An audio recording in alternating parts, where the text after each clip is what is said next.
She thought the divorce was the end, until her German shepherd refused to stop staring at one wall.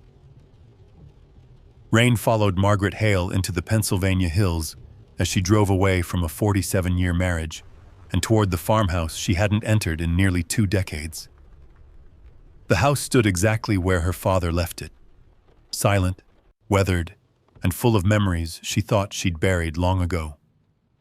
But on her very first night back, her German shepherd began acting strangely, not barking, not afraid, just watching a single spot in the house as if something inside those walls had been waiting for her return.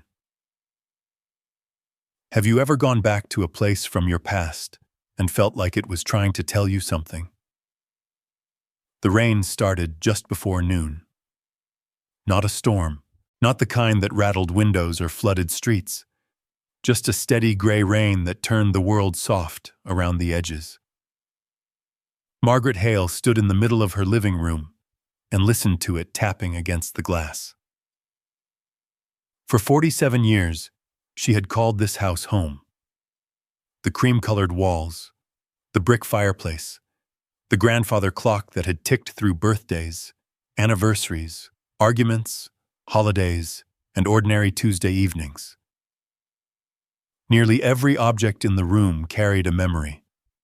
Yet that morning, none of it felt like hers. A cardboard box sat open on the sofa. Another waited beside the front door. Margaret looked around the room one last time. Then she picked up a framed photograph from the mantel. A family picture taken 22 years earlier. She was smiling in it. Her husband, Gerald, stood beside her with one arm around her shoulders. Their daughter, Emily, stood between them in a graduation gown. People always said it was a beautiful photograph. Margaret used to think so too. Now she stared at it for several seconds before placing it carefully inside the box. The smile in the picture looked real. Maybe it had been.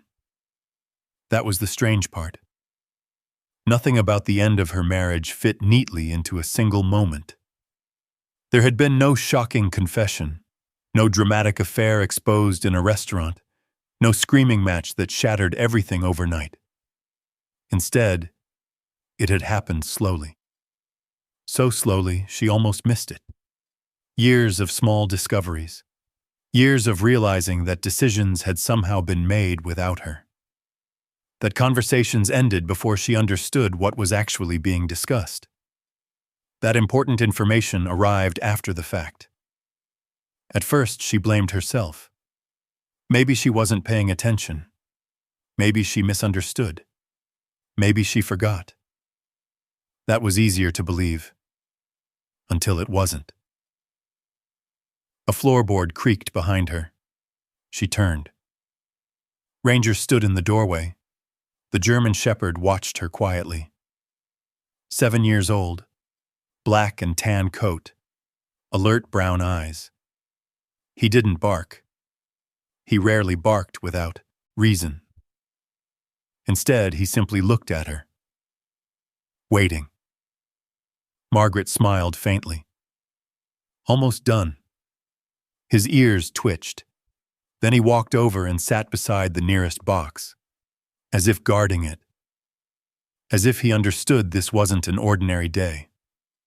The sound of tires crunching over wet pavement drifted through the front window. A delivery truck passing by. Nothing more. The neighborhood looked exactly as it always had. Neatly trimmed lawns, identical mailboxes, children's bicycles leaning against garages. Life moving forward without noticing hers had changed. Margaret picked up another folder from the coffee table. This one contained copies. Not originals. The originals were with her attorney. She didn't need to see them again. But somehow she kept looking. Bank statements, transfer records, loan documents, pages of numbers. Boring on the surface, devastating underneath.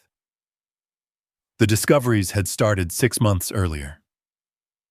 A simple mistake. A document mailed to the wrong address. Then another and another.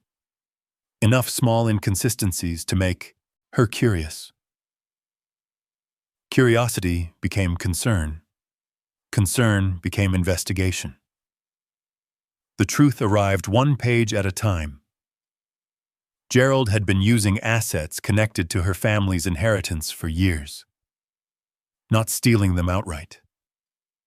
Something more complicated, more difficult to explain.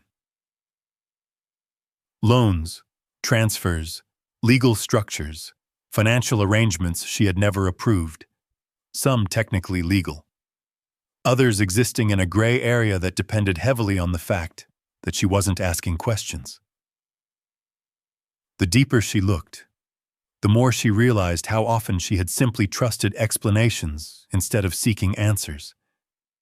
That realization hurt more than the paperwork, because trust had never felt dangerous. Until now. The front door opened. Margaret didn't jump. She knew who it was. Gerald stepped inside carrying an umbrella. Rainwater dripped onto the mat. He removed his coat slowly, the way he always did. Nothing dramatic, nothing angry, just tired. The divorce papers had already been signed. Most of the legal work was finished. There was nothing left to fight about. Maybe that was why the silence felt heavier than any argument. His eyes moved toward the boxes, then toward Ranger, then finally to Margaret. "You're leaving today." It wasn't a question. No reason to wait. He nodded. For a moment he looked older than 73, older than she remembered. Neither of them spoke. Rain filled the silence. A clock ticked somewhere in the house. Finally, he cleared his throat. "You'll call when you get there?" Margaret studied him. Years ago, she would have rushed to make him comfortable, to reassure him, to smooth over awkward moments, to explain how she felt, why she felt it, how she arrived there. She had spent decades explaining herself. Today, she was too tired. Maybe. The answer surprised both of them. Gerald looked away first. That had never happened before. Not once in their marriage. Margaret felt something shift inside her, small, almost invisible, but real. A piece of weight she hadn't realized she was carrying. Neither of them mentioned the farmhouse. Neither mentioned her father. Neither mentioned the records. There was nothing left to say. After a few moments, Gerald picked up his umbrella again. "I hope you find what you're looking for." Margaret almost laughed. Not because it was funny, because she wasn't entirely sure what she was looking for. Peace, maybe. Distance. Answers. Or perhaps simply a place where nobody expected her to keep explaining herself. He left without another word. The front door closed. The sound echoed through the house. Ranger stood immediately. He walked to the window and watched the car disappear. Then he looked back at Margaret, waiting. Ready. The way dogs always seemed to be when humans finally made up their minds. An hour later, the SUV was loaded. Boxes stacked neatly in the back. A suitcase. A cooler. A few family photographs. Not much else. 47 years reduced to what fit inside an aging vehicle. Margaret stood beneath the carport while rain drummed softly on the roof.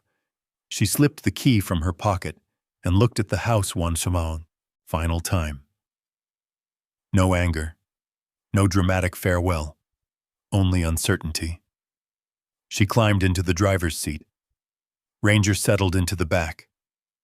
The engine started on the second try. Then they pulled away. The neighborhood disappeared behind them. Mile by mile, street by street, until eventually the suburbs gave way to open countryside.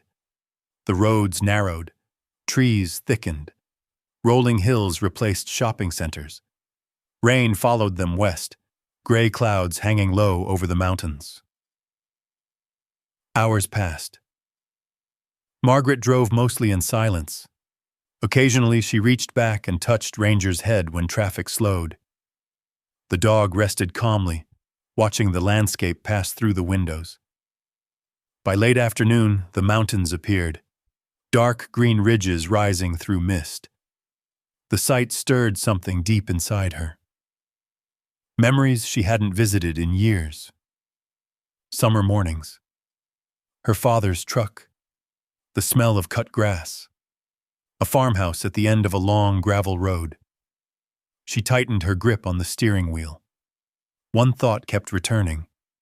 Again and again, a question she had never seriously asked herself before. Why?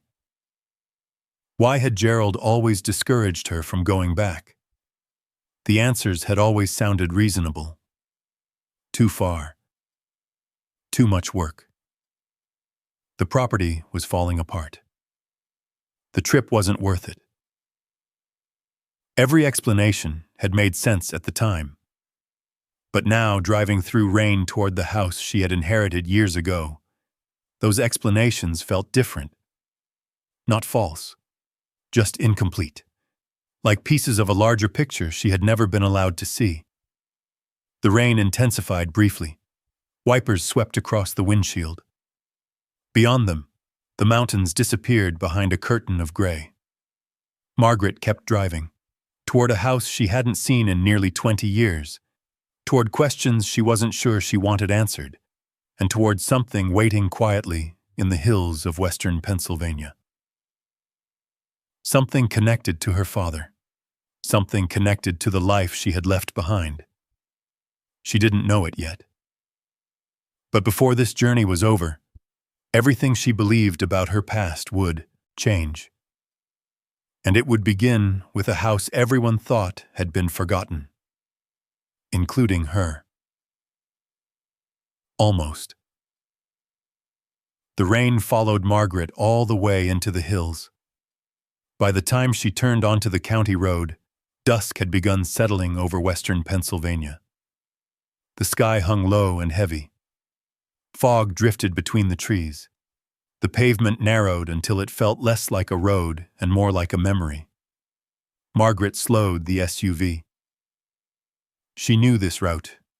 Not consciously. Not in the way you remember directions written on paper.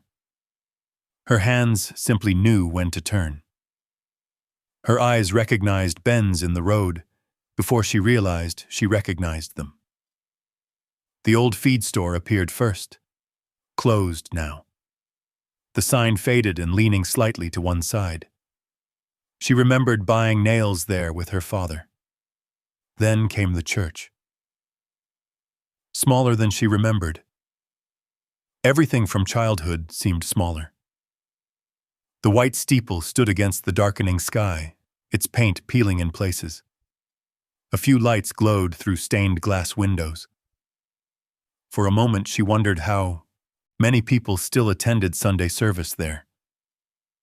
Then the church disappeared behind a curve. Another mile. Another turn. Then she saw it. The gravel lane. Half hidden by weeds.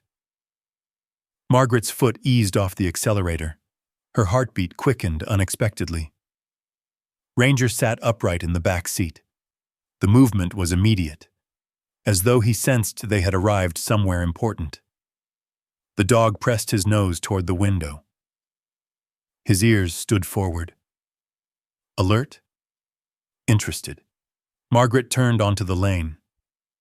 Gravel crackled beneath the tires. Tree branches arched overhead. The lane seemed narrower than she remembered. Nature had spent 2 decades reclaiming it. Wild blackberry bushes crowded the edges. Tall grass brushed against the sides of the SUV. The headlights cut through the rain. And then the farmhouse appeared. Margaret stopped the vehicle. Neither she nor Ranger moved. For several seconds, they simply sat there, looking. The house stood exactly where it always had. Weathered, silent, patient. The porch sagged slightly on the left side. Several shutters hung crooked. The white paint had faded to a soft gray, yet somehow it still looked strong. Not abandoned, not defeated. Waiting. Margaret swallowed. Something tightened in her chest. The last time she had stood here, her father had still been alive. The realization arrived without warning. She lowered her eyes. For a moment, the years disappeared. She could almost see him standing on the porch, coffee mug in one hand, old work jacket, watching her arrive. The image faded as quickly as it came. Only rain remained. "Well," she whispered, "I guess we're here." Ranger gave a soft huff. The dog seemed eager to get out. Margaret opened the door. Cold air rushed inside. The smell hit her immediately. Wet leaves, earth, pine trees, the scent of rain soaking old wood. Not a single trace of suburbia remained. No traffic, no distant sirens, no neighbors mowing lawns, only the sound of water dripping from branches. Ranger jumped down first. His paws landed softly on the wet gravel. Immediately, he began exploring. Not wildly, not excitedly, methodically. His nose worked the air. He moved several feet away, paused, sniffed, moved again. Margaret watched him while retrieving her keys. The farmhouse key hung on a separate ring. Old brass. Heavy. She had carried it for years. After her father died, she had placed it in a drawer. Then another drawer. Then eventually into a small box of things she rarely touched. Yet somehow she had never thrown it away.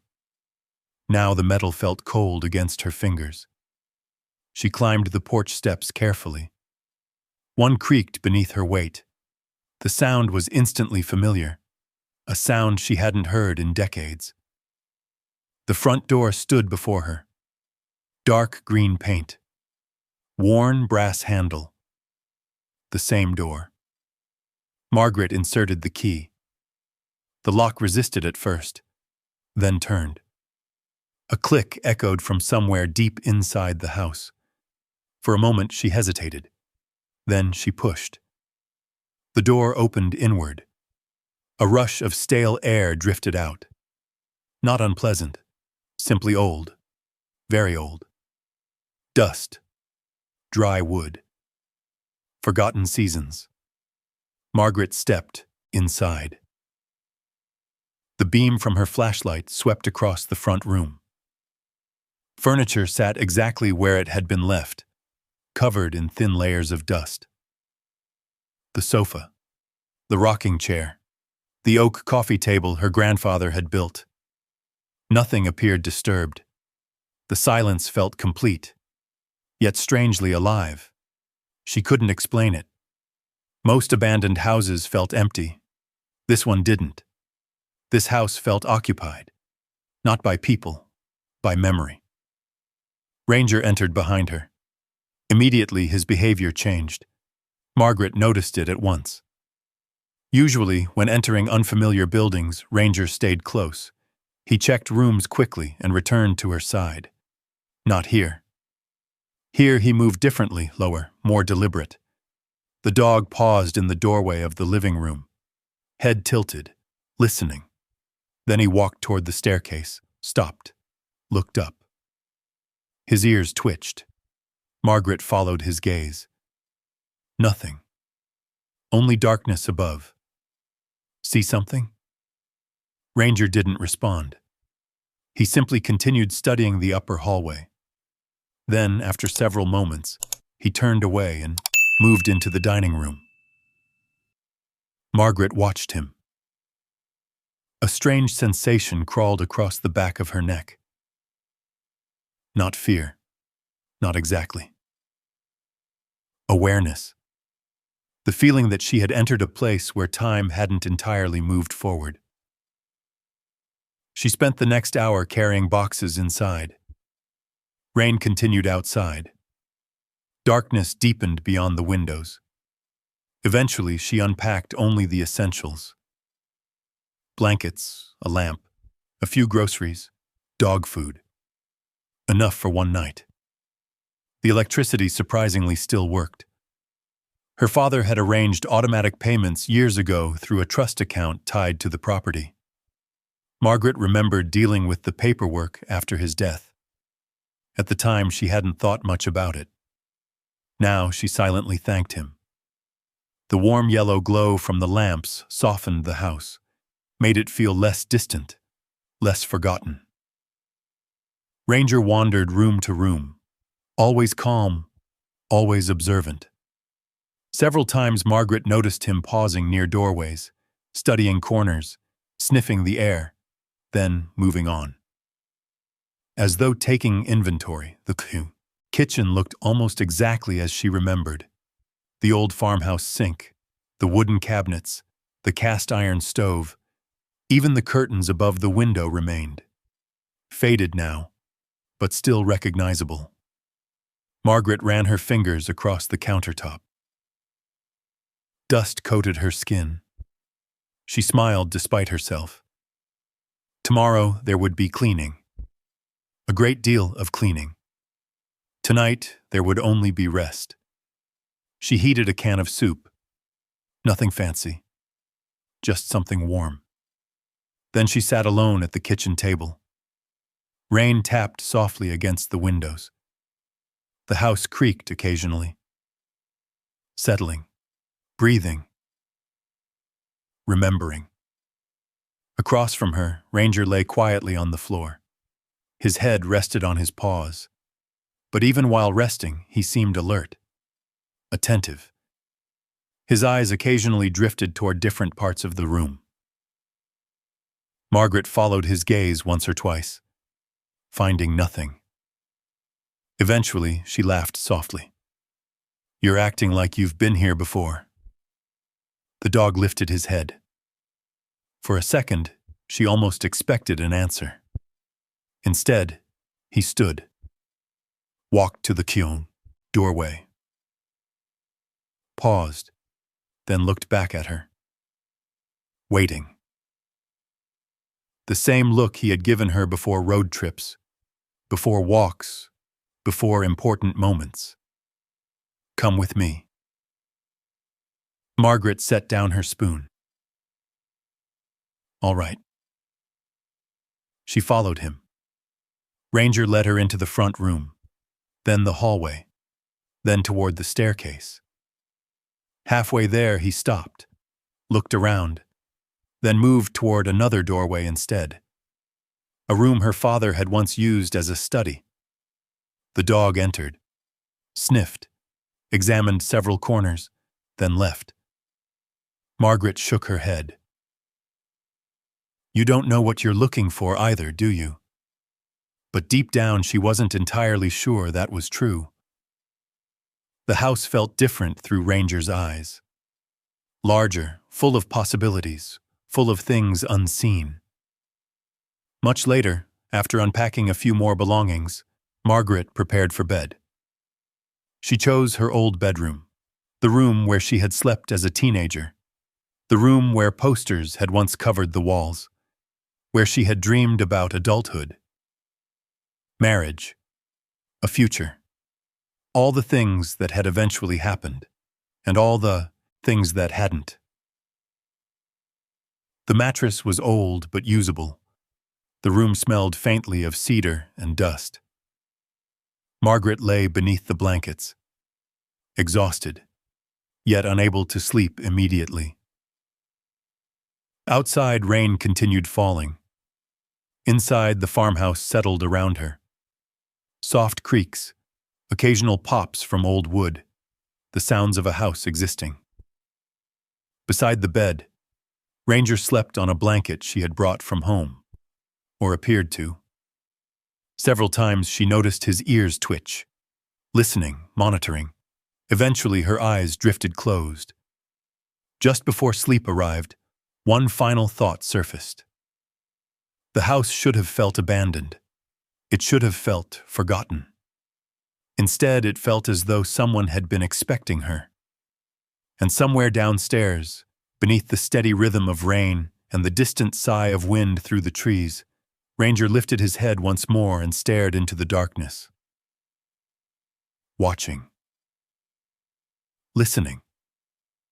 As though the house had already begun speaking to him. Morning arrived quietly. Margaret woke to sunlight spilling through lace curtains that had yellowed with age. For a moment, she didn't know where she was. Then she smelled old wood, dust, pine, and the faint scent of rain-soaked earth drifting through a cracked window. The farmhouse. She lay still beneath the blankets. Listening. No traffic. No neighbor's garage door. No distant lawnmowers. Only birds. A surprising number of birds. Their songs drifted through the open window from somewhere beyond the overgrown garden. Margaret closed her eyes again. The silence felt unfamiliar. Not empty. Just different. After nearly 50 years in suburban neighborhoods, she had forgotten what real quiet sounded like. A warm nose touched her hand. She opened her eyes. Ranger stood beside the bed, tail moving slowly, patient as always, waiting for her to start the day. Good morning to you too. The dog huffed softly. Margaret smiled. It felt strange realizing that Ranger was now the only living creature who had witnessed both her old life and this new one. She pushed herself upright. Her knees protested immediately. Well, that's familiar. Ranger tilted his head. Margaret laughed. The sound surprised her. It had been a long time since laughter came easily. The kitchen looked brighter in daylight. Dust still covered everything. But sunlight softened the neglect, made the room feel hopeful instead of forgotten. She brewed coffee using an old drip machine she'd found in a cabinet. The machine somehow still worked. While it gurgled and sputtered, she stood at the sink looking out the window. The backyard stretched toward a line of trees. Wild grass swayed in the morning breeze. The garden her mother had once loved was barely visible beneath weeds and blackberry vines. Nature had spent years reclaiming the property. Patiently, thoroughly, Margaret wrapped both hands around her coffee mug. Her father used to stand exactly here, every morning, coffee in hand, watching the weather, watching the seasons change, watching life move across the fields. The thought lingered longer than she expected. Then Ranger suddenly left the kitchen. His nails clicked softly against the hardwood floor. Margaret listened as he wandered through the house, exploring, checking rooms, the same way he had the night before. After breakfast, she began cleaning. Not because she felt inspired, because the house needed it, and because physical work was easier than sitting still with her thoughts. She started in the front room. Dust sheets, bookshelves, furniture. By noon, she had filled 3 trash bags. Most contained nothing important. Old newspapers, broken lamps, receipts from businesses that no longer existed. Yet every so often she found something that stopped her. A photograph, a handwritten note, a church bulletin. Tiny pieces of a life. Tiny pieces of her father's life. One photograph showed him standing beside a trout stream smiling. Margaret stared at it for a long moment. Her father rarely smiled in pictures, not because he was unhappy, because he always seemed more interested in whoever was holding the camera. Another photo showed Margaret herself. Age 10. Missing 2 front teeth. Holding a fishing pole almost taller than she was. She found herself smiling, then laughing softly, then suddenly wiping her eyes. The emotions arrived without warning, the way grief often does, not dramatic, not overwhelming, just present. Ranger appeared in the doorway. He watched her quietly, as if making sure she was all right. "I'm fine." His tail moved once, then he disappeared again. The house seemed full of reminders. Not painful ones. Mostly gentle.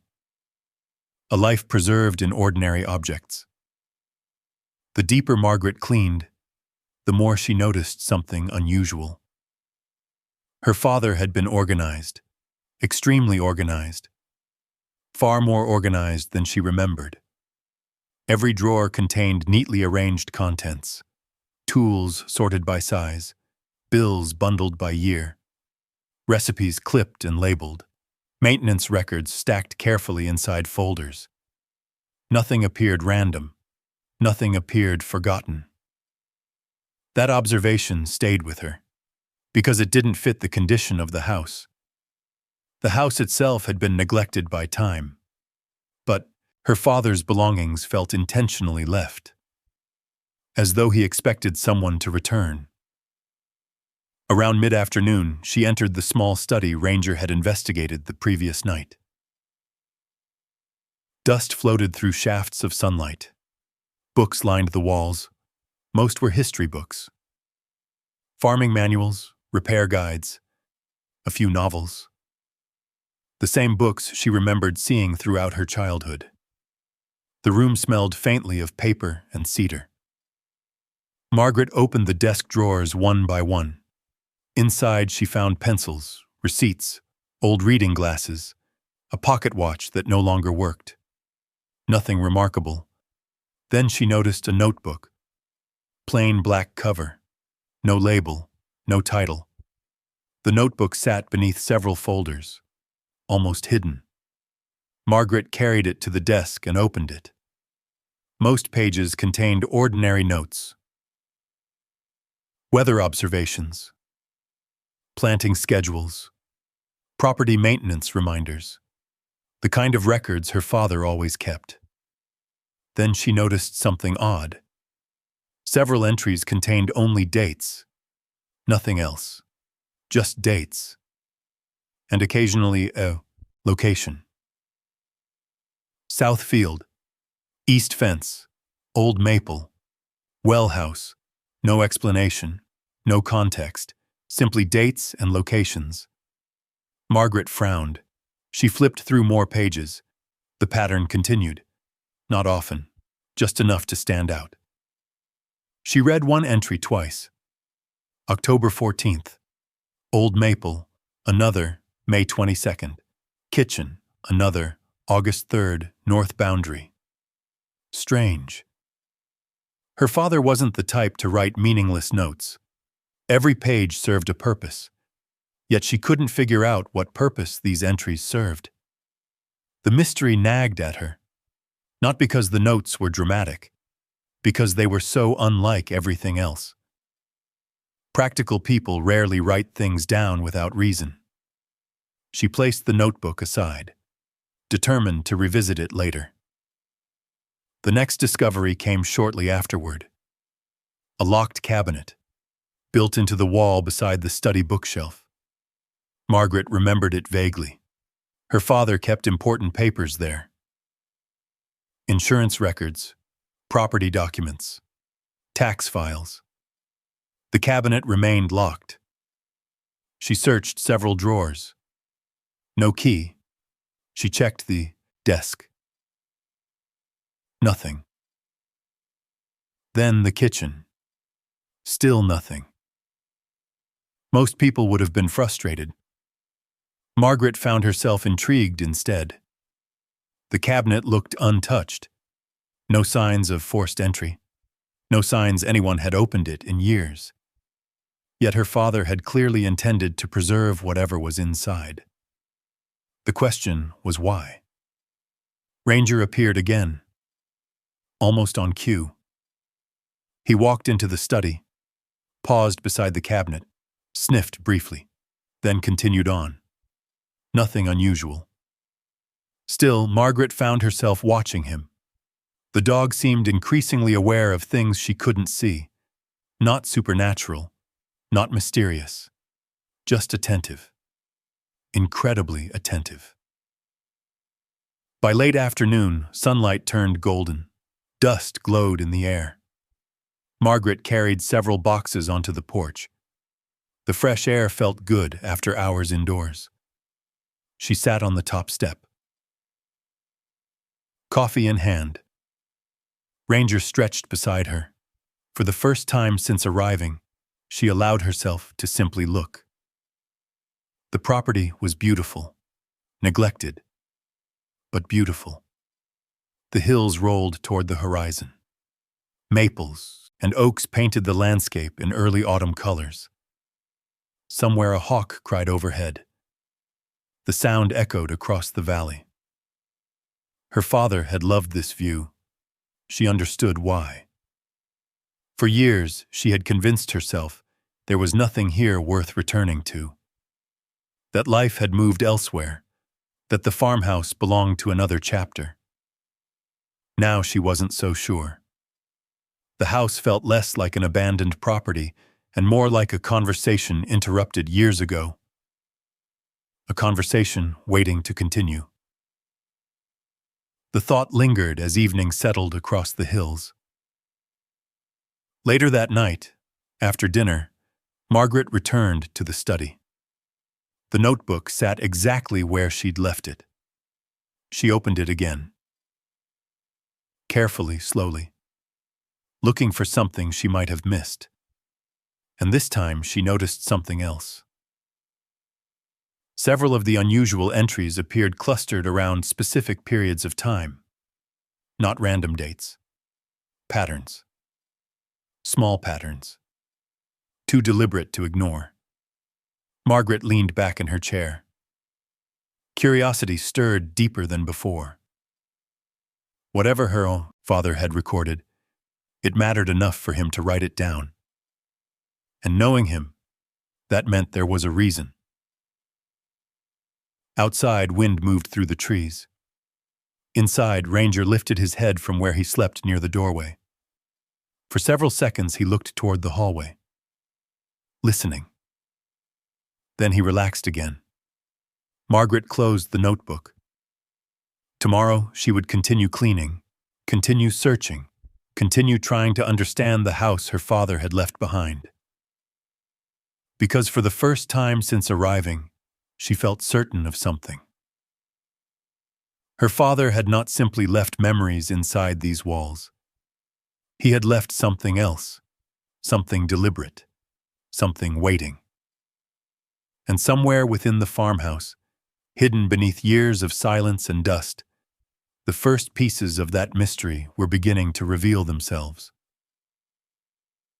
The next morning arrived wrapped in fog. Margaret stood on the porch with a mug of coffee warming her hands. The valley below the farmhouse had disappeared beneath a blanket of white mist. Only the tops of distant trees broke through it. The air smelled damp, fresh, cold enough to remind her that autumn was moving steadily toward winter. Ranger sat beside her, still, watchful. His ears occasionally twitched toward sounds Margaret couldn't hear. A squirrel somewhere in the trees. A bird landing on a fence post. The ordinary life of the countryside. Margaret took a sip of coffee and looked toward the old gravel lane. She had been here only a few days, yet already the rhythm of the place felt different from the life she had left behind. Time seemed slower, more deliberate. The clock no longer controlled every hour. There were no appointments, no social obligations, no constant effort spent managing someone else's moods. The realization was unsettling, because she wasn't entirely sure what to do with the freedom. The sound of an engine drifted through the fog. Margaret turned. A pickup truck emerged slowly from the mist. Old blue, covered in years of scratches and dents. The truck climbed the lane and, stopped near the porch. A tall man stepped out. Gray beard, work boots, heavy jacket. He moved with the careful stiffness of someone whose body had spent decades doing physical labor. Margaret recognized him immediately. Walter Briggs, her father's neighbor. At least he had been 20 years ago. Walter removed his cap. Margaret Hale. His voice carried the same rough warmth she remembered. I'll be damned. Margaret smiled. Walter. He shook his head. Last time I saw you, your hair wasn't gray. Margaret laughed.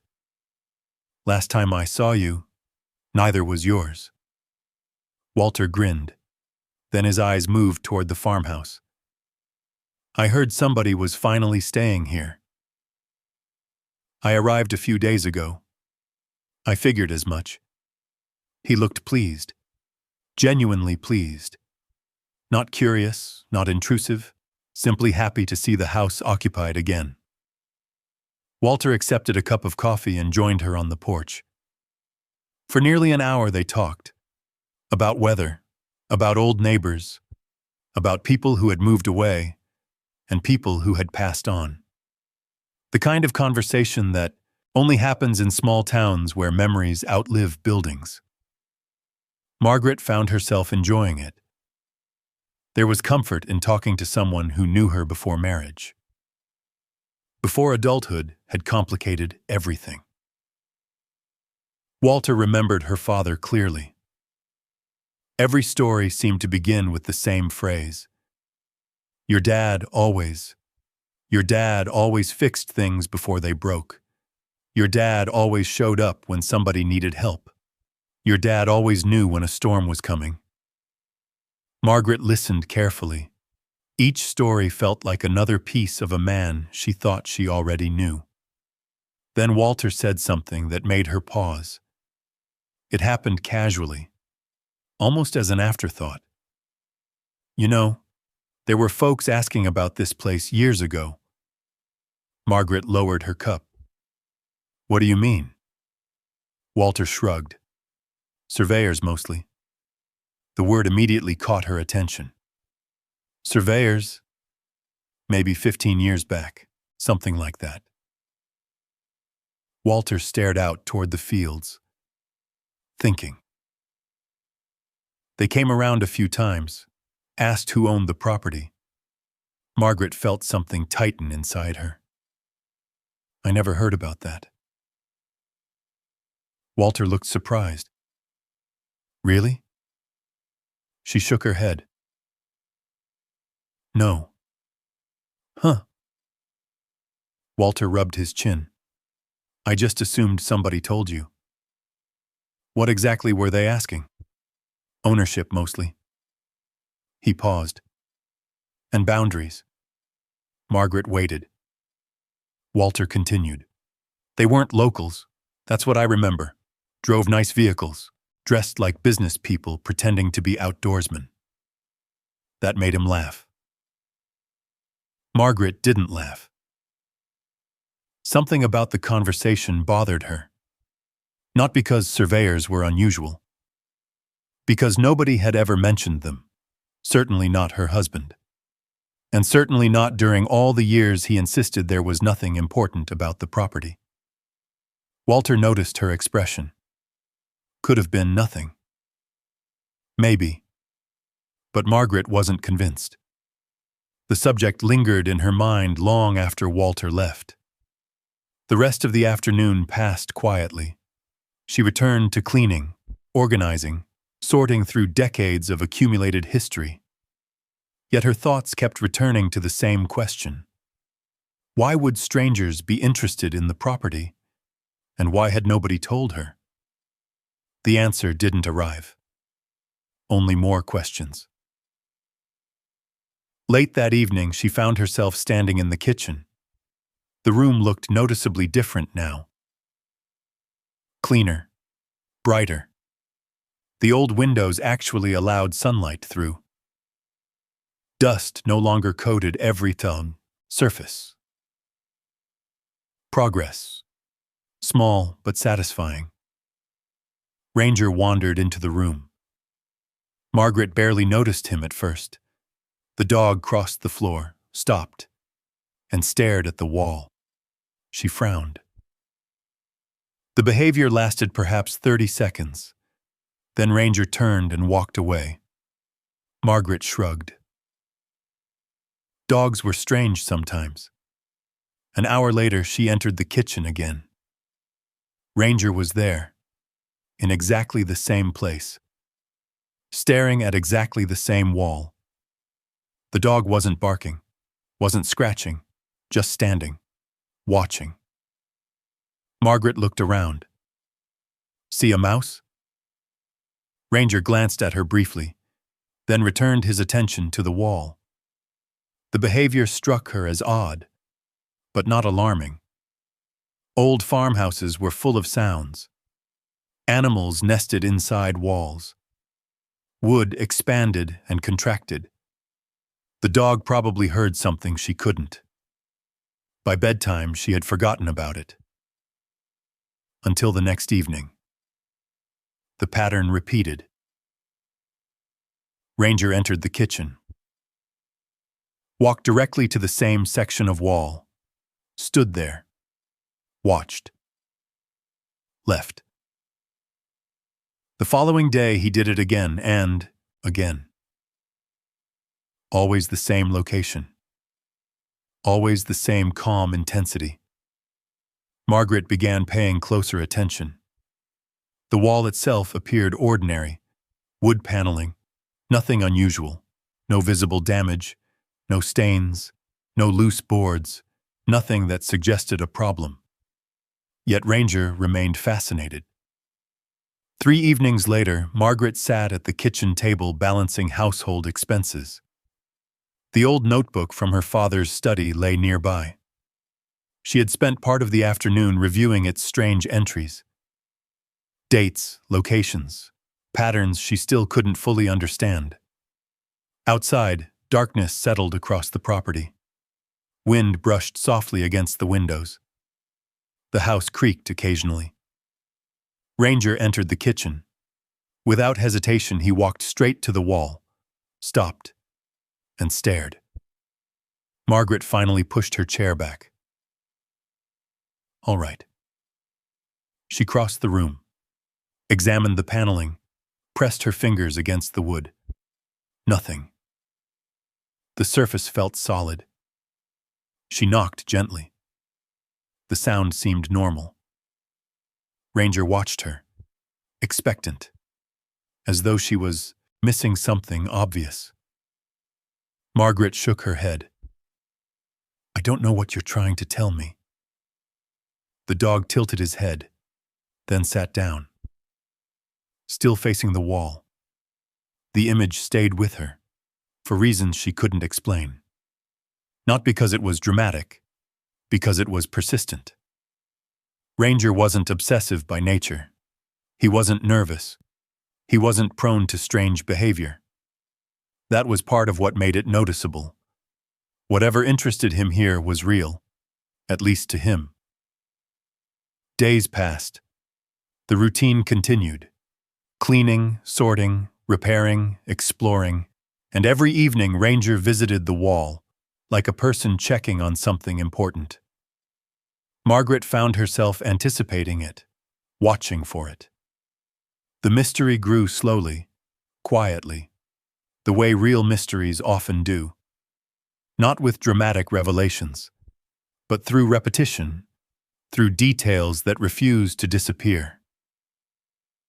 One evening, she stood in the doorway and watched him. The dog stared at the wall for nearly a full minute, completely motionless. Then he walked away.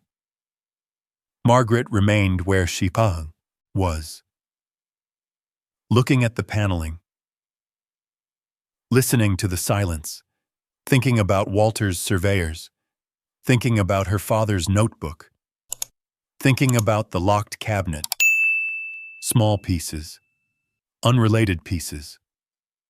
At least they appeared unrelated. Yet she could not shake the feeling that something connected them, something just beyond reach. The farmhouse no longer felt merely old.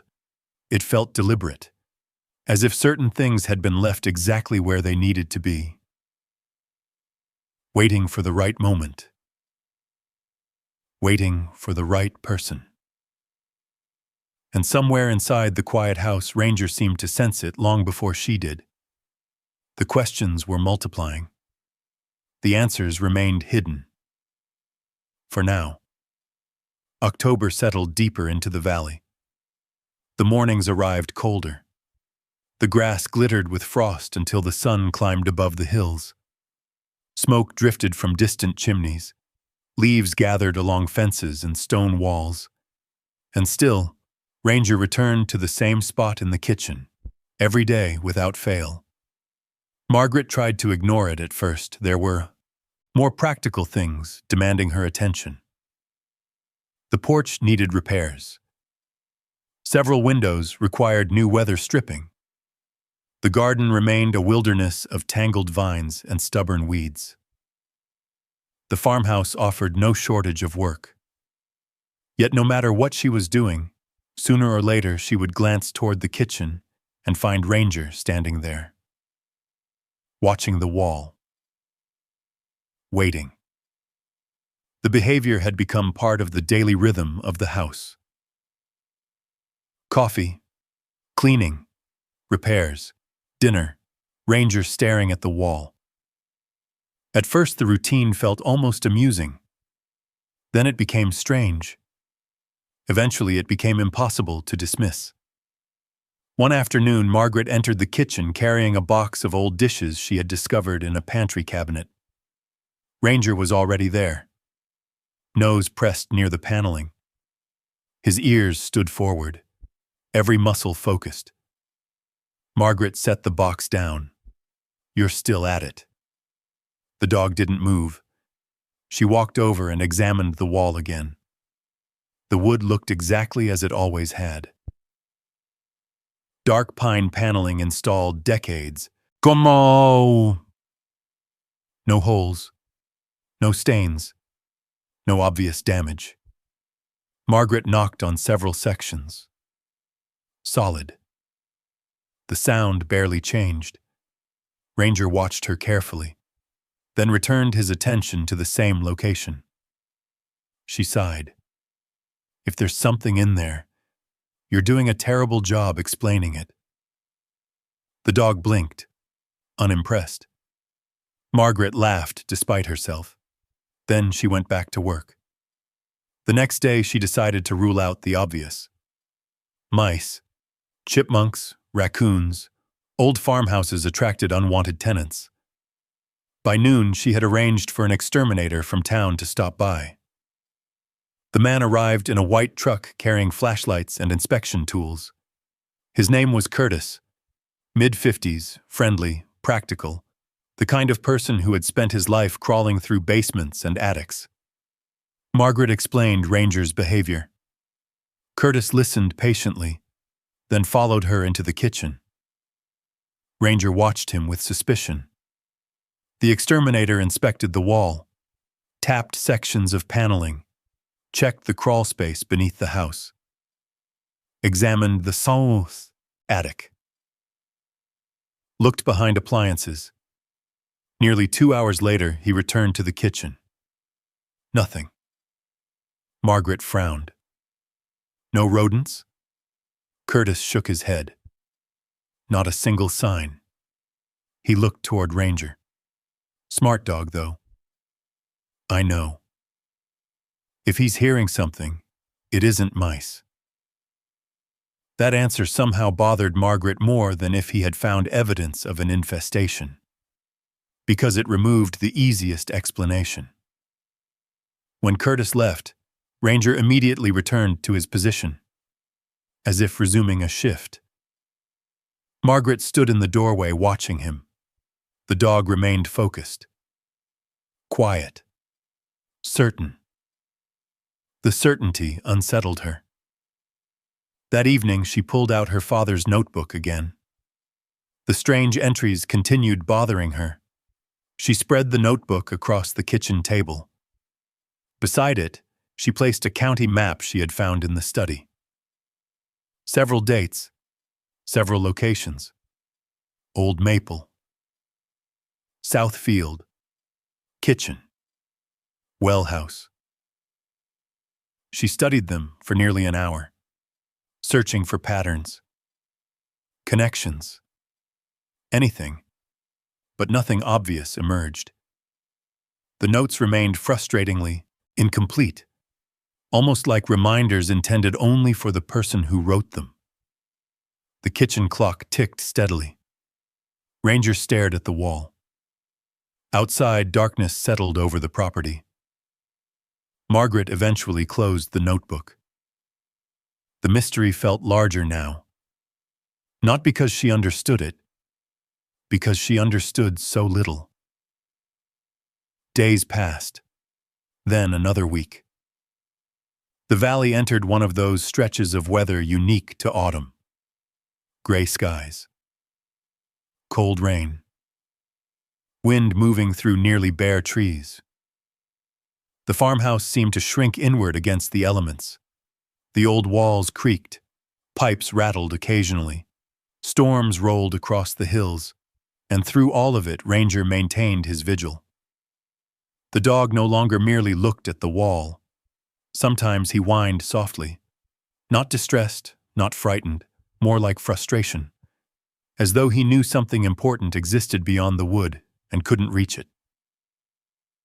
One night, Margaret woke around 2 a.m. Rain hammered the roof foam.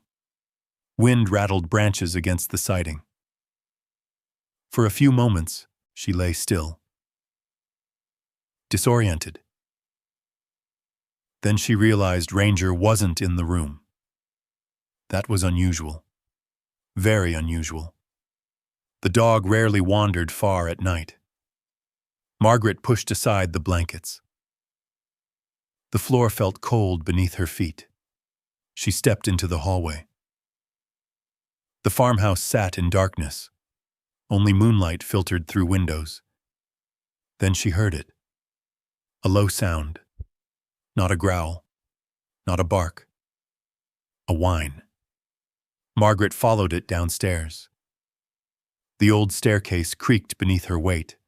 She reached the kitchen doorway and stopped. Ranger stood exactly where she expected, facing the wall, completely still. Rain lashed the windows. Wind moaned around the corners of the house. Yet Ranger barely reacted. His entire attention remained fixed on the paneling. Margaret switched on the light. The dog looked back briefly, then immediately returned his gaze to the wall. The scene sent an unexpected chill through her. Not because it felt frightening, because it felt purposeful. She walked over, placed her hand against the wood. Nothing. No vibration. No sound. No movement. Just a wall. And a dog who refused to believe it was only a wall. The next morning, Margaret found herself thinking about it while drinking coffee. The image lingered. Ranger alone in the dark. Watching. Waiting. The behavior no longer felt random. It felt deliberate. And that realization changed something. For the first time, she stopped asking whether the dog was mistaken. She started asking what he might be trying to show her. A few days later, another storm arrived. Larger this time. The sky darkened by mid-afternoon. Heavy clouds rolled over the hills. Rain began shortly afterward, the kind of cold autumn rain that soaked everything. Margaret spent the day indoors. She worked in the study, sorting papers, organizing boxes, trying unsuccessfully to unlock the cabinet her father had left behind. Outside, thunder rumbled occasionally in the distance. By evening, the storm had intensified. Wind struck the farmhouse hard enough to shake windows. Tree branches scraped against the roof. The old house groaned around her. Ranger appeared unusually restless, not anxious, focused. He paced, moved from room to room, returned repeatedly to the kitchen. Each visit lasted longer. Margaret noticed, but said nothing. Dinner came and went. The storm worsened. Rain streamed across the windows. The power flickered twice, then stabilized. Margaret sat in the living room reading. Ranger suddenly stood. Every hair along his back rose. The dog moved toward the kitchen. Fast, purposeful, not frightened, driven. Margaret lowered her book. Ranger. The German shepherd disappeared into the next room. Then it happened. One bark, sharp, powerful, unexpected. Margaret froze. Ranger almost never barked indoors, especially not like that. A second bark followed, then a third. Urgent, demanding. Margaret hurried into the kitchen. Ranger stood before the wall. His front paws braced against the floor. Body tense, eyes fixed on the paneling. Another bark exploded from his chest. Margaret stared. The dog wasn't reacting to thunder, wasn't reacting to the storm.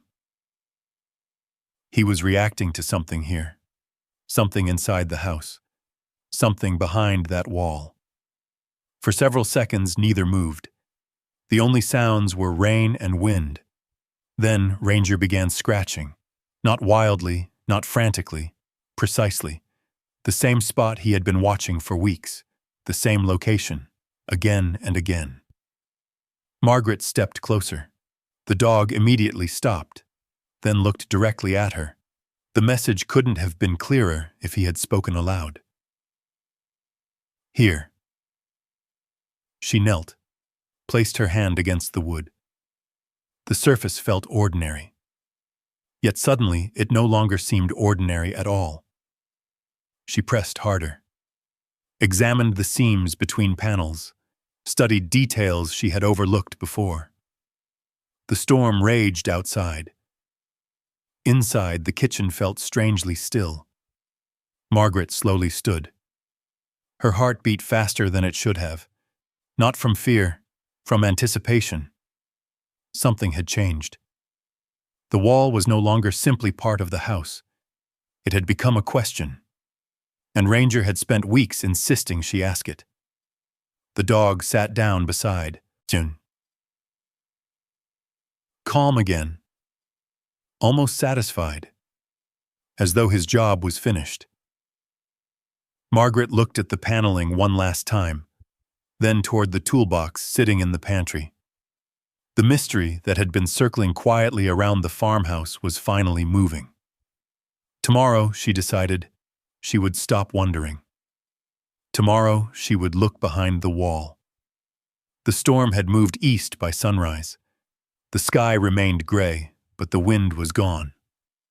Water dripped from gutters. The trees stood motionless. The entire valley seemed to be catching its breath. Margaret slept poorly. Not because she was frightened, because anticipation had settled into the farmhouse beside her. The same feeling she remembered from childhood Christmas mornings, or the night before important decisions. The feeling that something waited just beyond the next door. She found Ranger already awake when she came downstairs. The German shepherd stood in the kitchen, facing the wall. Of course he was. Margaret shook her head and smiled. You really aren't going to let this go. Ranger's tail moved once. Then he returned his attention to the paneling. Coffee came first. Always coffee. Margaret brewed a fresh pot and stood at the sink watching fog drift across the lower fields. She tried to think rationally. There were dozens of possible explanations. A hidden pipe, an old repair, a forgotten storage space. The farmhouse was more than 100 years old. People built strange things into houses. Yet none of those explanations fully satisfied her. Because of Ranger. If not for the dog, she might never have noticed the wall. She would have continued cleaning, continued sorting papers, continued searching for answers in notebooks and cabinets. Instead, she found herself staring at a section of pine paneling while her coffee cooled in her hands. By mid-morning, she carried her father's toolbox into the kitchen. The old metal box looked exactly as she remembered. Red paint chipped away by decades of use. Scratches. Dents. A faded sticker on one side. Opening it released a familiar smell. Machine oil. Metal. Wood dust. Her father had believed in taking care of tools. The contents remained neatly organized. Screwdrivers, pliers, wrenches, everything in its place. Margaret selected a flashlight and a flat pry bar. Then she walked toward the wall. Ranger immediately stood. Alert. Watching. The section of paneling itself appeared ordinary. 4 feet wide, located beside the chimney structure. Nothing remarkable. No obvious seams. No hidden handles. Nothing from a mystery novel. Margaret examined every inch carefully, running her fingers across the wood, searching for irregularities. Eventually, she noticed something. A slight difference, not visible at first glance. But once she saw it, she couldn't ignore it. The nails securing one section of paneling appeared newer than the others. Not modern, just newer, perhaps by decades. Her heartbeat quickened. She crouched lower, examined the edges, and found another detail. A faint seam, barely visible beneath layers of paint and age. Ranger stepped closer, standing beside her shoulder, watching. Waiting, Margaret slipped the pry bar into the seam. Nothing happened. She adjusted her angle, applied more pressure. The wood groaned softly. A small cloud of dust drifted into the air. Then something moved, only slightly. But enough. Margaret froze. The panel wasn't part of the wall. It was separate, a concealed section. She slowly stood, heart pounding harder now, not from fear, from disbelief. For weeks, Ranger had insisted something existed here, and he had been right. Again, she inserted the pry bar. Again, she applied pressure. This time, the panel shifted farther. Dust rained onto the floor. Ancient dust, the kind that had not been disturbed in years, maybe decades. A narrow gap appeared. Darkness waited beyond it. Margaret stepped back. For several seconds, she simply stared. The hidden space was real, not imagination, not coincidence. Real. Ranger moved forward immediately, sniffing the opening. His nose worked rapidly. Then he looked back at her, almost proud. Margaret laughed softly. You knew. The dog sat down, completely satisfied with himself. Margaret widened the opening carefully. The panel finally swung outward. The hinges creaked. Old, rusty, hidden. A concealed compartment revealed itself behind the wall. Not large, perhaps 4 feet high, several feet deep, built into the space between the chimney structure and the interior wall. Margaret aimed her flashlight inside. Her breath caught. There were boxes, several of them. Metal boxes, weatherproof, wrapped carefully in old canvas. Everything looked deliberate, protected, preserved, not forgotten. Stored, waiting. The realization sent a chill through her. Whoever built this space intended someone to find it eventually. Margaret knelt before the compartment. For a moment, she didn't touch anything. The silence felt enormous. Outside, wind moved gently through the trees. Inside, only the ticking kitchen clock broke the stillness. Then she reached forward. The first box felt heavier than expected. She carried it to the kitchen table. Ranger followed closely.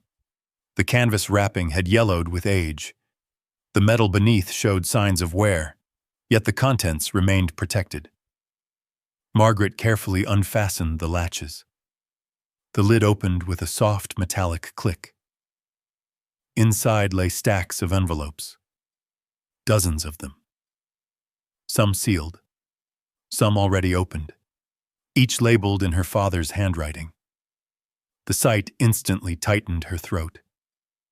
She recognized the handwriting immediately. Strong, precise, deliberate. The handwriting of a man who rarely wasted words. Margaret lifted one envelope gently, then another. Every document appeared organized, categorized, protected. Nothing random, nothing accidental. Exactly like the rest of her father's life. The second box contained photographs. Hundreds of photographs. Some she recognized, many she didn't. Old family pictures, property images, photos of fields, fences, buildings, roads. The collection seemed oddly specific, purposeful, as though someone had been documenting something. The third box held cassette tapes. Dozens of them. Each labeled with dates. Some dating back 20 years. Others even older. Margaret stared. Her father had never been particularly interested in technology. Why record so many tapes? The question joined the growing pile of unanswered questions already filling her mind. Then came the fourth box, the heaviest of them all. Inside were folders, property records, legal documents, maps, surveys, tax information, everything arranged meticulously. Margaret's pulse quickened again. This wasn't merely family history. This was evidence. Of what, she didn't yet know, but evidence of something. Finally, at the bottom of the compartment, she found a journal, black leather, worn from years of handling. Her father's name embossed on the inside cover. William Hale. Margaret carefully opened it. The first page contained a date, then another, then pages of entries. Not daily observations, not personal reflections.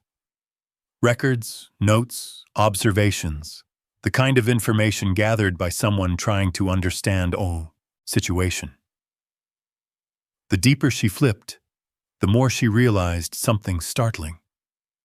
Many entries referenced people, conversations, property matters, ownership concerns. The words were calm, measured. Yet beneath them she sensed concern, a growing concern. Margaret slowly closed the journal. Too much information flooded toward her at once. She needed time, needed order, needed space to think. She sat back in her chair. The hidden compartment stood open across the room. The boxes covered her kitchen table. The farmhouse felt different now. Not because it had changed, because she had. The mystery no longer lived in possibility. It lived in her hands. Ranger stretched out beside the table, finally relaxed. The dog looked almost sleepy, as if the task that had consumed him for weeks was complete. Margaret reached down and scratched behind his ears. You found it. His eyes closed briefly. Content. Outside, sunlight finally broke through the clouds. Golden light spilled across the fields. Inside, dust floated through narrow beams of brightness. The farmhouse no longer felt merely like her childhood home. It felt like the center of something her father had spent years preparing. Something important enough to hide. Something important enough to protect. Margaret looked at the journal, then the tapes, then the property records, the divorce, the surveyors, the locked cabinet, the strange notebook, the questions that had been gathering since the day she arrived. They all felt different now. Connected. Not solved, but connected. For weeks she had believed the story was about her marriage ending, about leaving, about starting over. Now she understood something had shifted. The real story had been waiting behind the wall all along. And somehow, years before his death, her father had known she would eventually need to find it. Margaret didn't touch the boxes again until the next morning, not because she wasn't curious, because she was. Almost painfully so. But the discovery felt too important to rush. Her father had spent years preserving whatever was inside those containers. The least she could do was approach them with the same patience, the same care. The valley woke slowly beneath a pale autumn sunrise. Golden light spread across the fields. Mist lingered near the tree line. Ranger followed Margaret into the kitchen and immediately settled beside the table where the boxes remained, like a guard, like a witness. Margaret poured herself coffee, then sat down. The journal rested in front of her. For a long moment, she simply stared at it. Then she opened the first page. The handwriting instantly brought her father back into the room. Not as a memory, as a presence. She could almost hear his voice.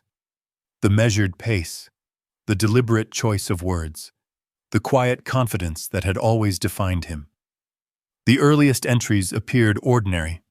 Notes about the property, repairs, weather observations, fence lines, timber conditions, the practical concerns of a man managing land. Then, gradually, the tone changed. Not dramatically, subtly, the way clouds gather before a storm. Margaret noticed references to conversations, meetings, questions, names, and one name appeared more often than the others. Gerald, her husband. She sat back. A strange feeling moved through her. Not anger. Not yet. Something closer to disbelief. She turned another page, then another. The entries became more specific.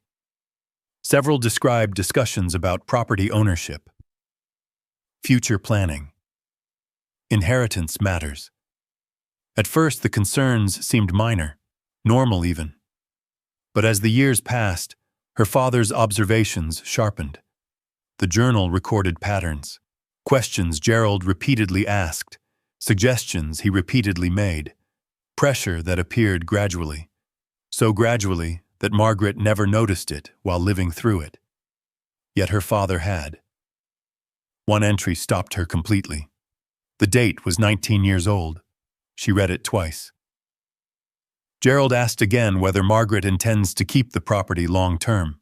I told him that decision belongs entirely to her. He seemed dissatisfied with that answer. Margaret lowered the journal. The room felt suddenly smaller. She remembered that period. Barely. Her father had never mentioned the conversation, never hinted at concern, never criticized her husband. Not once. She turned more pages. The pattern continued. Observations, questions, details. Nothing emotional, nothing dramatic, just facts. The kind of record kept by someone paying very close attention. Hours passed. Sunlight shifted across the kitchen floor. Ranger occasionally lifted his head but never left the room. Margaret continued reading. Then she found the entry that changed everything. The date appeared 12 years before her father's death. The handwriting remained steady. The words did not. I believe Gerald is attempting to position himself between Margaret and decisions regarding the property. I cannot determine whether she recognizes it. I hope she does. Margaret stared at the sentence. Her eyes burned. She blinked several times, then continued. I will not interfere in my daughter's marriage. That is not my place. But I am increasingly convinced she is being encouraged away from matters that directly concern her. The page trembled slightly in her hands. Not because of the paper. Because of her. Because she remembered those years. The constant explanations, the reassurances, the subtle suggestions that someone else understood complicated matters better than she did. The gradual habit of stepping back. Allowing decisions to happen around her. Never because she was forced. Because she trusted. The realization hurt. Not because her father had written it. Because he had been right. Ranger stood, crossed the room, rested his head gently against her leg. Margaret placed a hand on his neck. For several seconds, neither moved. Then she continued reading. The next box contained letters. Dozens of them. Most were copies. Correspondence between attorneys, survey companies, financial advisors. People Margaret had never heard of. Her father had saved everything, organized everything, documented everything. Not obsessively, methodically. Like a man assembling a record. Preparing for a future conversation he suspected he might never have. The photographs revealed even more. Images of survey markers, property boundaries. Vehicles parked along remote sections of the land. Nothing criminal, nothing dramatic. Simply evidence. Proof that her father had been paying attention. Proof that he had noticed things Margaret never knew were happening. Late that afternoon, she opened one of the cassette boxes. Inside, each tape carried a handwritten label. Dates, subjects, occasional names. She found an old cassette player in the study. The batteries still worked. Barely. Margaret carried it into the kitchen. Ranger followed. She selected one tape at random, pressed play. Static filled the room. Then her father's voice emerged. Older, but unmistakable. Margaret froze. It had been more than 20 years since she heard him speak. For a moment, she couldn't breathe. The recording wasn't meant for her. It appeared to be a personal note. Observations dictated aloud. Property. Updates. General thoughts. She listened quietly. Then another tape, and another. Most contained similar material. Nothing extraordinary. Until she discovered a tape labeled simply for Margaret. Her hands tightened around the cassette. The room suddenly felt very still. Even Ranger seemed to sense something. The dog lifted his head. Watching. Margaret inserted the tape, pressed play. Several seconds of static followed. Then her father's voice appeared. Slower this time, more deliberate. If you're listening to this, sweetheart. The words struck her immediately. He had always called her sweetheart, even as an adult, even after marriage. Margaret lowered her eyes. The recording continued. If you're listening to this, it means I was right about one thing. You came back. The kitchen disappeared. The years disappeared. For a moment, she was 10 years old again, sitting beside him in his truck, listening. I don't know when you'll hear this, and I don't know why you'll need to hear it, but I suspect there may come a day when things look different than they do now. Margaret felt tears gathering. She didn't wipe them away. Your mother used to tell me that people reveal themselves slowly, sometimes so slowly we don't notice until years have passed. His voice paused. The tape hissed softly. I have never disliked your husband. I want you to understand that. But I have worried about him. And I've worried about the ways you make yourself smaller for the people you love. The tears came then. Quietly, without resistance. She covered her mouth. Listening. I never wanted to interfere. I never wanted to tell you how to live your life. That's your decision. Always has been. But if you're hearing this, then maybe you're finally standing somewhere you can hear your own voice again. Margaret broke. Not dramatically, not loudly. The tears simply arrived. Years of disappointment. Years of confusion. Years spent wondering whether she was imagining things. All of it seemed to collapse inward at once. Ranger immediately stood. He crossed the room and placed his head in her lap. The simple weight of him grounded her, steadied her. She buried one hand in his fur and listened to the rest of the tape. The final words nearly undid her. No matter what happened, Margaret, remember this. Nothing on this land matters more than you do. Not the house. Not the fields. Not any piece of paper. If I've left anything worth finding, I hope it helps you remember who you've always been. The tape ended, silence returned. Margaret sat motionless. The cassette player clicked softly. Outside, evening shadows stretched across the property. The valley glowed amber beneath the setting sun. Inside the farmhouse, the truth settled around her. Not all of it. There were still documents she hadn't read. Still records she didn't understand. Still questions waiting. But one thing had become unmistakably clear. Her father had seen something years before she did. Not a crime, not a scandal. Something quieter, something harder to recognize. The gradual narrowing of her world. The gradual surrender of her confidence. The gradual habit of letting others decide what she needed to know. He had seen it. And because he loved her, he had prepared. Not by fighting, not by interfering, by preserving, by documenting, by waiting. Margaret looked toward the hidden compartment, toward the boxes, toward the evidence of years spent quietly, protecting a future he might never witness.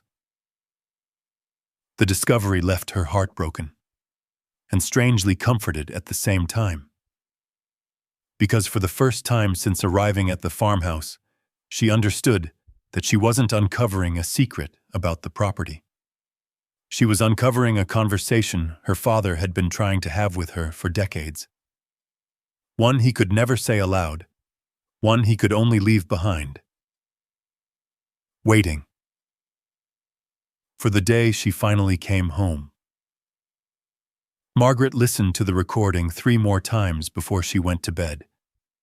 Not because she hadn't understood it, because she had. Every word, every pause, every careful sentence.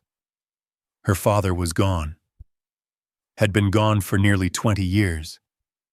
Yet somehow, sitting alone in the kitchen of the farmhouse, she felt closer to him than she had in decades. Ranger remained beside her the entire evening, occasionally lifting his head, occasionally watching the windows, never straying far. The old house settled around them as darkness filled the valley. And for the first time since arriving, Margaret slept without dreaming. The next morning she returned to the documents. There were still boxes she hadn't fully explored, still records waiting to be understood, still questions left unanswered. The most important of those questions sat quietly at the center of everything. Why had her father gone to such extraordinary lengths? The recordings explained his concern. The journal explained his observations. But neither explained the scale of the preparation, the hidden compartment, the legal files, the surveys, the photographs, the years of careful preservation. It was too much, too deliberate. There had to be something more. Margaret carried the final stack of folders to the kitchen table. Sunlight streamed through the windows. Outside, a flock of geese crossed the sky. Their distant calls echoed through the valley. Ranger lay beneath the table, one paw stretched across the floorboards.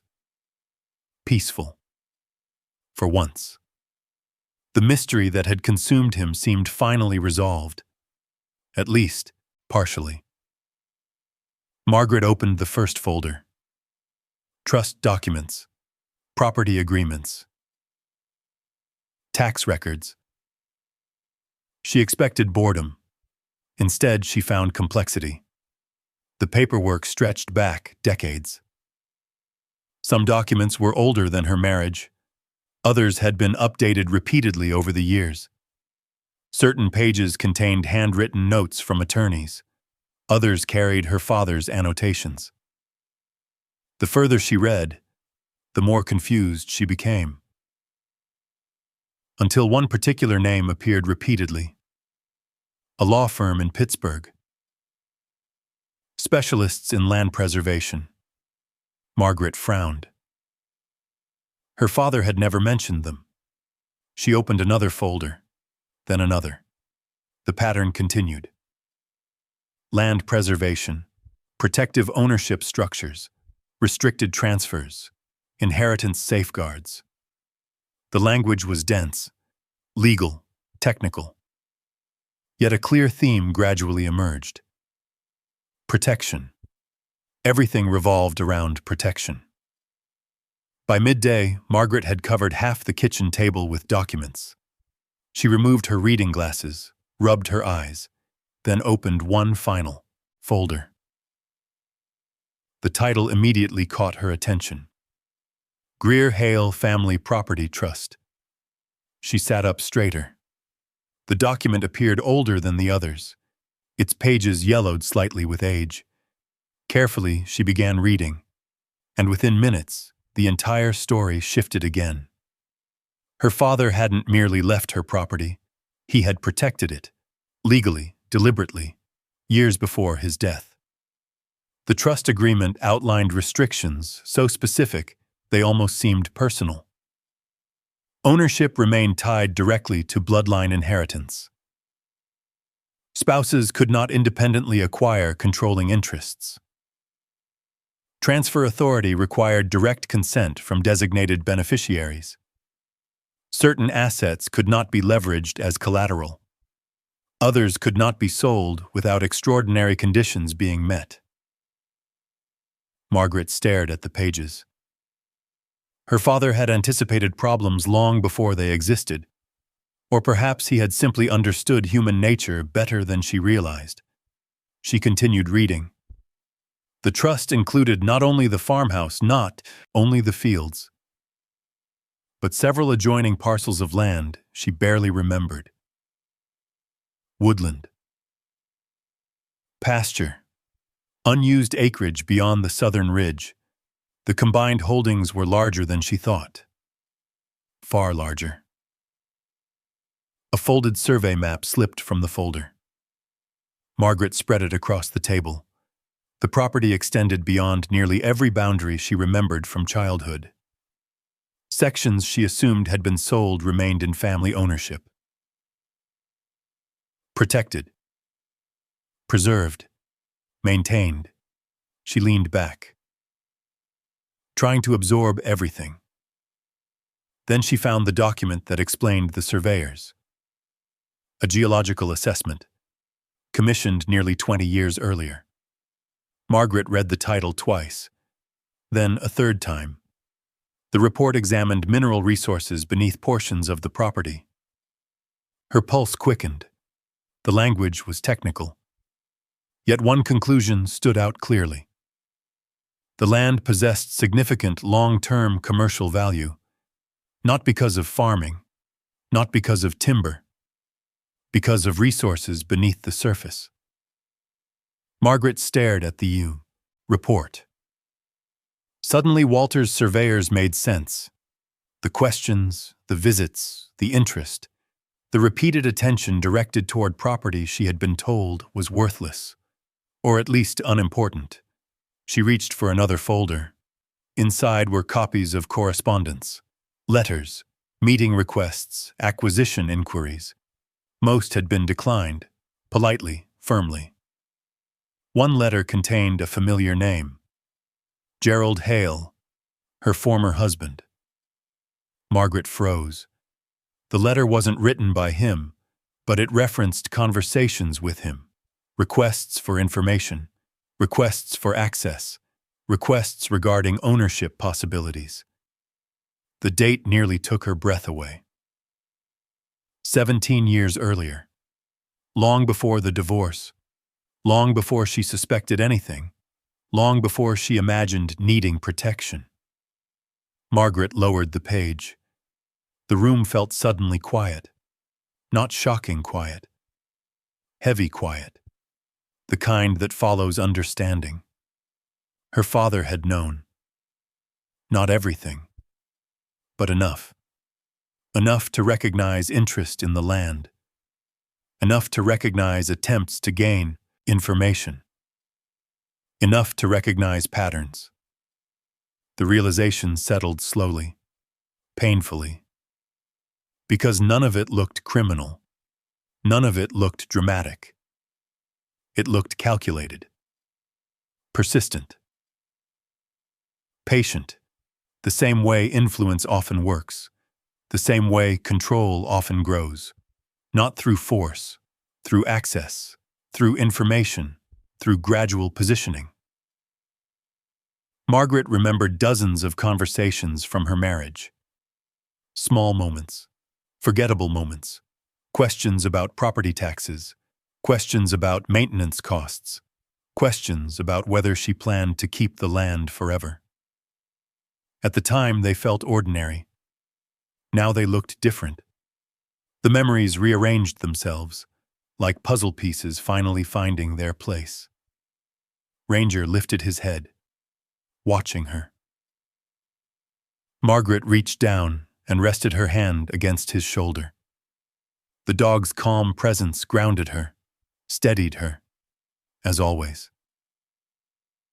The afternoon passed beneath a growing sense of clarity. Every document reinforced the same conclusion. Her father had not hidden these records because he feared losing the property. He hid them because he feared she might one day lose access to the truth. The distinction mattered. The trust agreements made something else clear as well. The land had never truly been vulnerable. The legal protections were remarkably strong, carefully designed, carefully maintained. Years of planning stood behind them. The realization brought unexpected relief. Her inheritance had survived because her father refused to leave anything to chance. As sunlight faded across the valley, Margaret carried several folders onto the porch. The air felt cool, fresh. The hills glowed gold beneath the late afternoon sun. Ranger stretched beneath the old maple tree nearby, exactly where he liked to spend evenings. Margaret looked across the property, the fields, the trees, the distant ridgeline. For weeks she had viewed the farmhouse as something abandoned, something neglected, something forgotten. Now she saw it differently. Nothing here had been neglected. Not really. Everything had been preserved, protected, waiting. The house, the records, the land, even the hidden compartment itself. What appeared from the outside to be decay was actually patience. Years of patience. Decades of patience. The final document rested in her lap. A handwritten note from her father. Only a few sentences long. If you are reading this, then the protections worked. Remember that preservation and neglect can look similar to people standing outside the fence. Margaret smiled sadly. That sounded exactly like him. Simple, direct, true. The sun slipped lower. Long shadows stretched across the fields. Ranger opened one eye and watched her, then settled back down, content. For the first time since uncovering the hidden compartment, Margaret felt something stronger than grief, stronger than confusion. Understanding, not complete understanding. There were still details to untangle, still records to review, still decisions ahead. But the central mystery had finally revealed itself. Her father had never been protecting land. He had been protecting her ability to choose what happened to it. And that changed everything. Because now she understood why the records existed, why the compartment existed, why the trust existed, why certain people had spent years asking questions. The truth wasn't buried beneath the farmhouse. It was buried beneath the land itself. And her father had spent decades making sure that truth remained hers. No matter who wanted it, no matter who tried to reach it first. Winter arrived quietly. The first snowfall came in early December. Margaret woke one morning to find the valley transformed. The hills wore a thin layer of white. Fence posts stood like dark brushstrokes across the landscape. The maple tree beside the porch carried snow along its branches. Ranger pressed his nose against the window and watched flakes drift from the sky. The farmhouse felt different now. Alive. Not restored completely. Not yet. But alive. The porch no longer sagged. Several broken windows had been replaced. Fresh paint covered portions of the interior walls. The garden remained asleep beneath winter soil, waiting for spring. Margaret had spent the past several months building a routine. Coffee at sunrise. Work around the property. Occasional trips into town.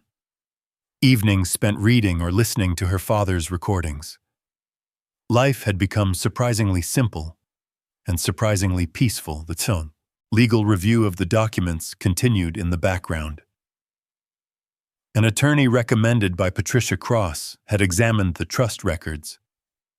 Everything appeared exactly as her father intended. The protections remained valid. The ownership structure remained intact. The inheritance remained secure. Margaret found comfort in that. Not because of the value involved, because uncertainty had finally begun to disappear. The questions that once followed her through every room of the house had grown quieter. Most had answers now. Not all. But enough. One January afternoon, she drove into town for groceries. The hardware store owner waved as she passed. The librarian asked whether she had finished the novel she borrowed the week before. People knew her now. Not as Gerald Hale's wife. Not as a visitor. As Margaret. The distinction mattered more than she expected. By February, the snow had begun to melt. Water trickled through roadside ditches. The hills softened from white back to brown and green. The days grew longer. The farmhouse windows held more sunlight. Life moved forward. Then the phone rang. Margaret was standing in the kitchen sorting seed catalogs when she heard it. Ranger lifted his head immediately. The call came from Patricia. Margaret listened quietly, occasionally asking a question, occasionally writing notes. The conversation lasted less than 15 minutes. When it ended, she remained standing beside the table, thinking. Ranger approached. His nails clicked softly against the floor. The dog rested his head against her arm. Margaret scratched behind his ears. He knows. Ranger blinked. The dog, unfortunately, offered no legal advice. Patricia had informed her that several ongoing reviews involving property records and financial disclosures were reaching conclusions. Nothing dramatic. Nothing criminal. Just clarity. The documents hidden behind the wall had verified years of concerns. Patterns. Attempts to gain information. Efforts to position access around decisions that were never meant to belong to anyone except Margaret. The truth now existed in writing. Documented, supported, verified, and word had apparently traveled. She wasn't surprised. Small towns had always moved information efficiently. The following weeks passed quietly. Then March arrived. And with it came rain. The kind of steady Pennsylvania rain that turned roads muddy and wrapped hills in fog. One Saturday morning, Margaret stood at the kitchen sink watching clouds drift through the valley. Ranger lay beneath the table, half asleep. The sound of tires on gravel reached them first. Margaret froze. The sound was unfamiliar. Rare. Visitors seldom arrived without notice. She looked through the window. A rental car slowly climbed the lane. Something tightened inside her. Not fear. Recognition. The vehicle stopped beside the farmhouse. The engine shut off. For several seconds, nobody emerged. Rain tapped softly against the roof. Margaret already knew who it was. Ranger stood. His ears moved forward, watching. The driver's door opened. Gerald stepped out. Time had not been especially gentle. He looked thinner, older. The confidence that once seemed permanent appeared worn around the edges. His hair had gone almost entirely gray. His shoulders carried a heaviness Margaret had never seen before. For a long moment, he simply stood there, looking at the house, looking at the porch, looking at the land. Margaret noticed something unexpected. He seemed smaller, not physically, emotionally. Like a man arriving at a place where old assumptions no longer worked. She took a slow breath, then opened the front door. Cold air drifted inside. Ranger remained beside her, silent, observant. Gerald approached the porch, stopping several feet away. Neither spoke immediately. The rain filled the silence. Finally, Gerald nodded. Margaret. Gerald. Another silence followed. Not hostile, not comfortable, just honest. The kind of silence that exists when nothing remains hidden. I wasn't sure you'd want to see me. Margaret considered the statement, then shrugged gently. I didn't know you were coming. A faint smile crossed his face. The expression disappeared almost immediately. I suppose that's fair. The years between them felt strangely visible, not in anger, in distance. Gerald glanced toward the hills, then back toward her. The place looks good. It needed work. You've done a lot. Margaret nodded. The conversation moved carefully, like two people crossing thin ice.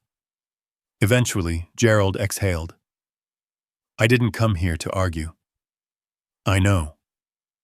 I came because there are things I should have said a long time ago.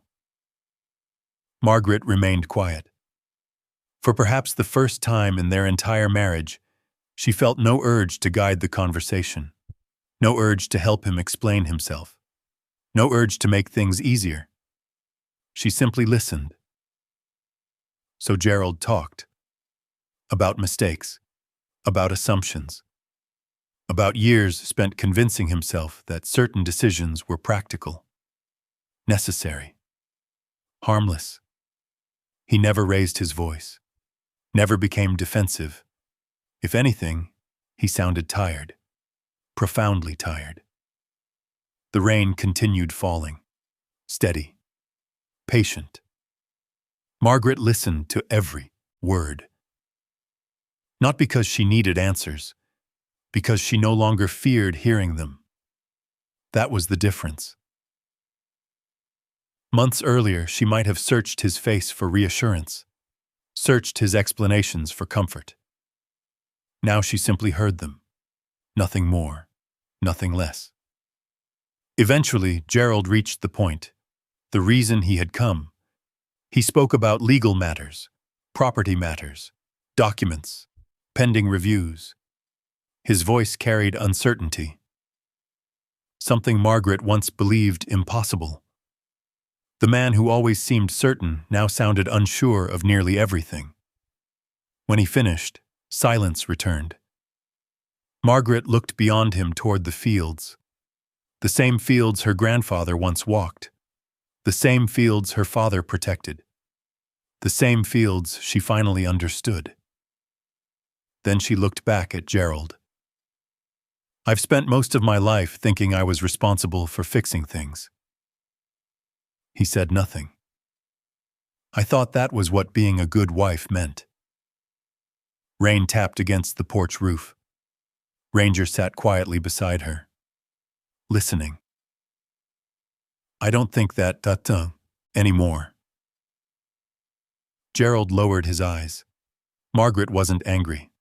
That surprised her most of all. The anger had burned away months ago. What remained was clarity. Simple, clean, steady. I'm not going to change anything, she said gently. The records are what they are. He nodded slowly, painfully, as though he already knew the answer before arriving. I understand. And for the first time, Margaret believed he actually did. Neither spoke for several moments. Then Gerald glanced around the property once more. The restored porch, the repaired windows, the hills beyond. Something moved across his expression. Regret, perhaps, or realization. Maybe both. I should go. Margaret nodded. He turned, walked back toward the rental car. Halfway there, he stopped, looked back briefly. Not at her. At the farmhouse. Then he continued. Moments later, the vehicle disappeared down the gravel lane. The sound faded. The valley grew quiet again. Margaret remained on the porch, watching the empty road.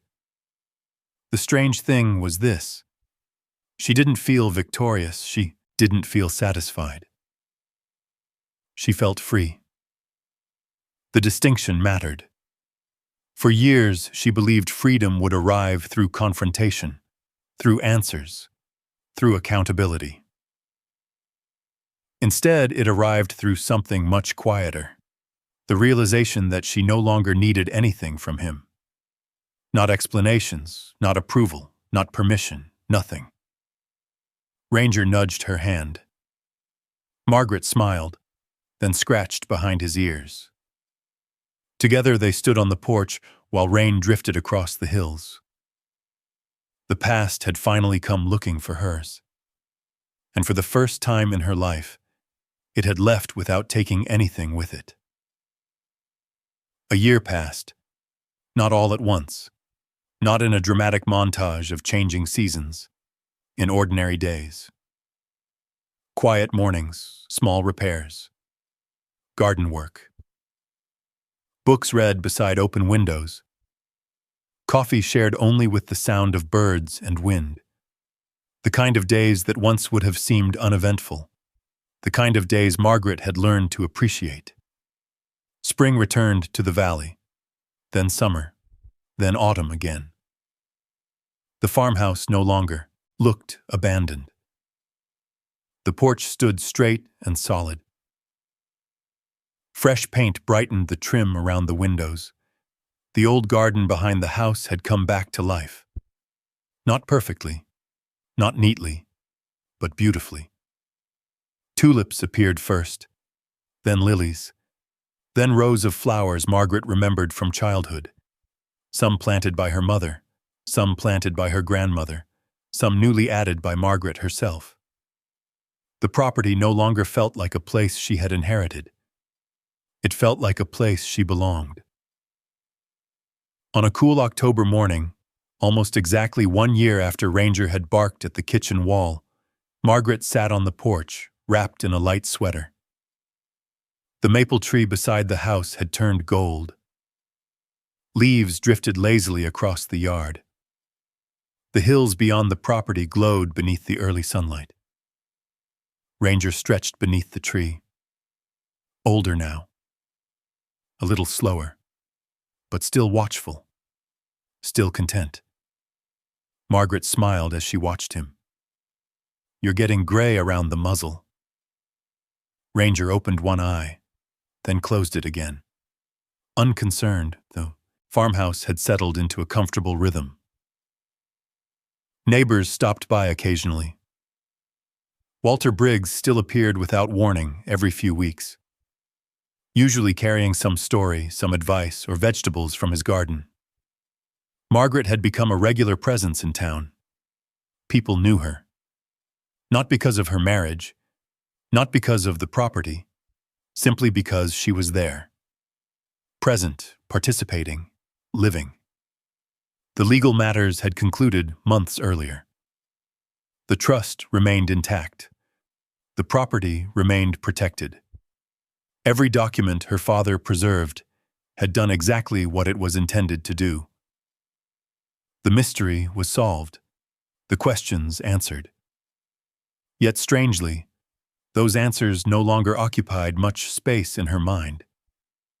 Because something else had become more important, something she hadn't recognized at first. The hidden compartment, the tapes, the journal, the records. Those things mattered. Of course they mattered, but they were no longer the center of the story. Margaret understood that now. The realization arrived one morning while organizing the study. She found the cassette tape again, the one labeled "For Margaret." She carried it into the kitchen, the same kitchen where she had first listened to it. The same kitchen where she had cried. The same kitchen where her life quietly changed direction. Outside, sunlight filtered through the windows. Inside, the house felt warm, comfortable, lived in. Ranger followed her and settled onto the floor nearby. Margaret placed the tape into the old cassette player, pressed play.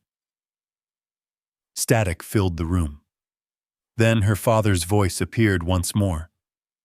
Older. Steady. Familiar. "If you're listening to this, sweetheart." Margaret closed her eyes. This time the words felt different. Not because the recording had changed, because she had.